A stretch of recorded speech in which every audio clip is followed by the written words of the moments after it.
Doesn't like you. Okay, to start, can I have everyone please close their eyes, relax, breathe in. It's like a normal day sitting out by the pool. When you hear this sound, does your heart start to beat faster? Do you start to panic? Or do you know exactly what to do next?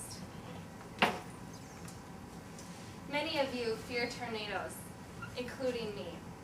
And we have every right to. Tornadoes are a real threat in our area, and our neighbors this year have already suffered great devastation from tornadoes. As a teacher, I am responsible for leading my students to safety in case of a tornado.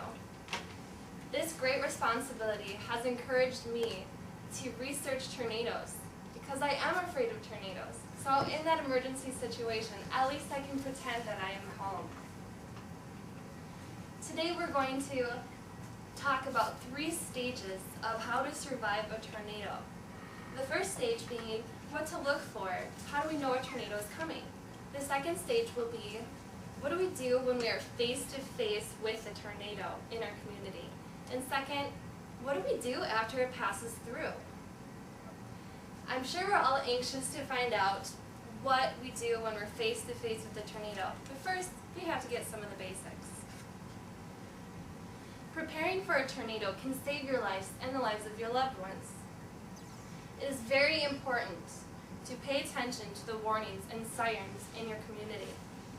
The New York Times article titled, "Tornado Toll Rises in Splintered Remains in Kansas Town," featured on May 8, 2007, states, "The death toll from a tornado that nearly obliterated this farming town climbed to 10 on Monday, but residents said it could have been far worse if not for a 20-minute warning that gave them time to take shelter in storm cellars and basements." Resident Gary Goodhart explained, "We had plenty of warning. If people had paid attention to the sirens, they should have been able to get to a safe place."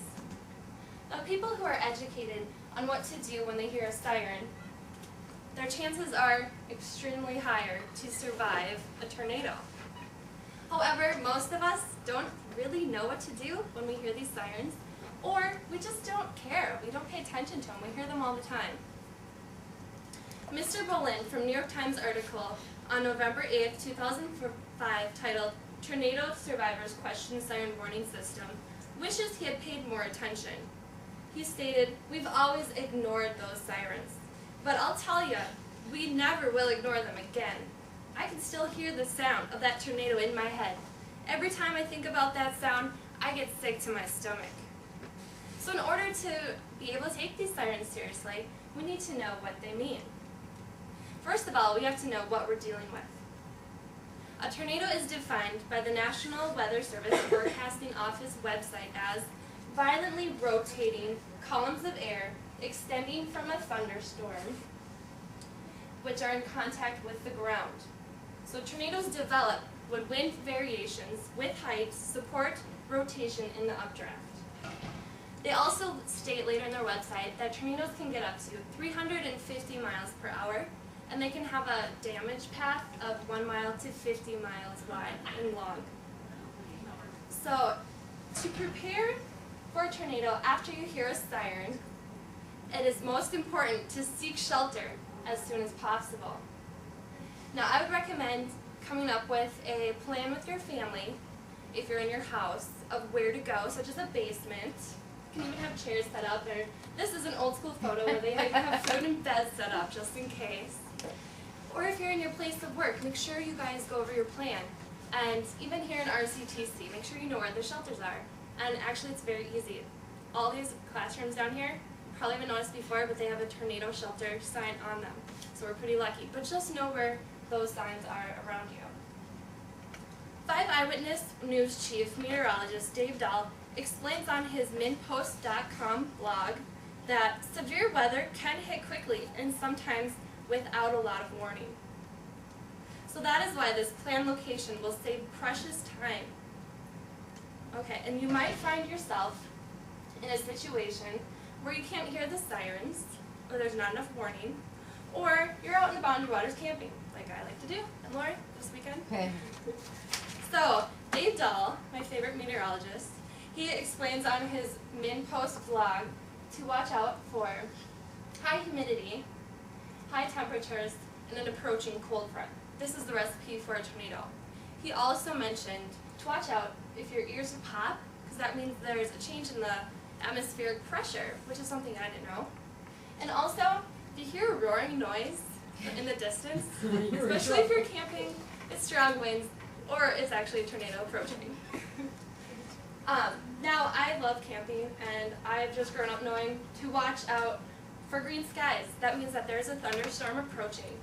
And if the thunderstorm has hail and strong winds, it's more than likely that a tornado can develop from this.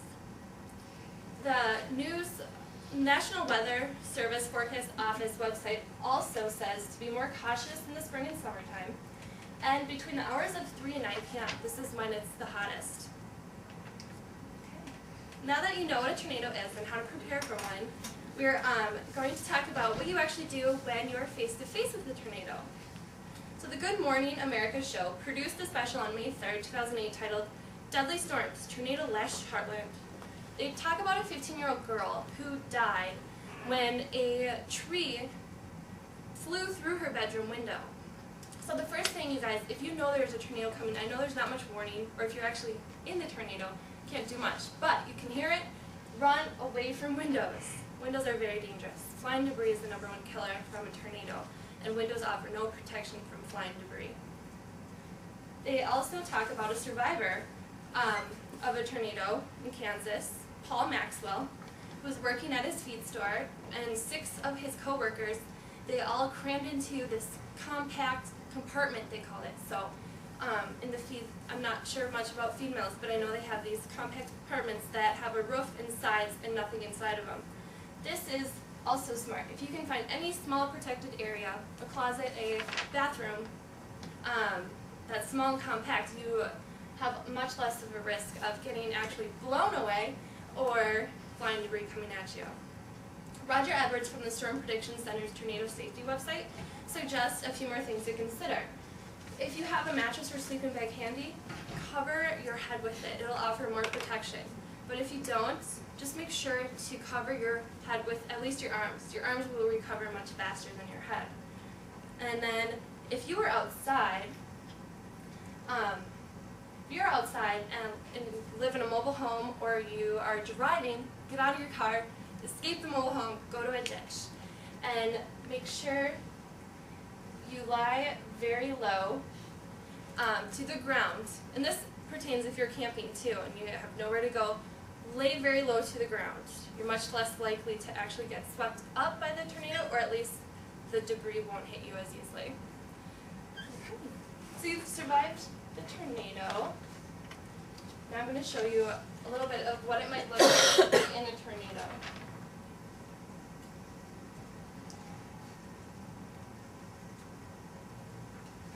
Okay, this is a bank in Parkersburg, Iowa. This just happened. You can see all the papers and debris flying all around. So if you're actually in that, you want to be low to the ground. Okay. So now that we've survived the tornado, we're going to talk about what you do after a tornado. It is important to remember that you are not completely safe once the tornado passes. The first thing you should do is stick with the people you're with. You don't want to lose anybody. You want to keep a body count.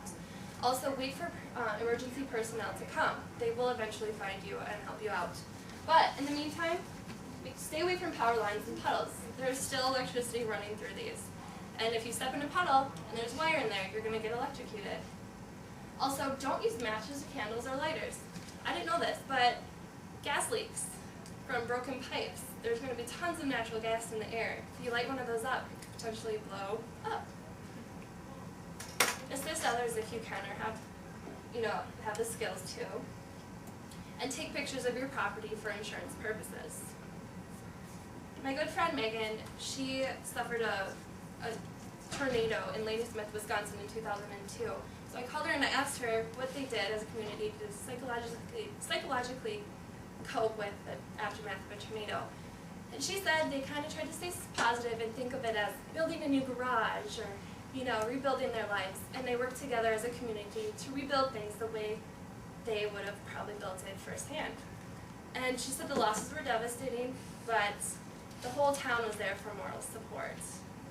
Okay, so now let's remember, there are 3 stages of surviving a tornado. Being prepared and knowing what it is, and knowing what to do when you're face to face with a tornado, and knowing what to do for safety after a tornado. So I hope you feel more confident about tornadoes, or I hope you at least take them seriously. And remember, Mother Nature will respect you if you learn about her and respect her.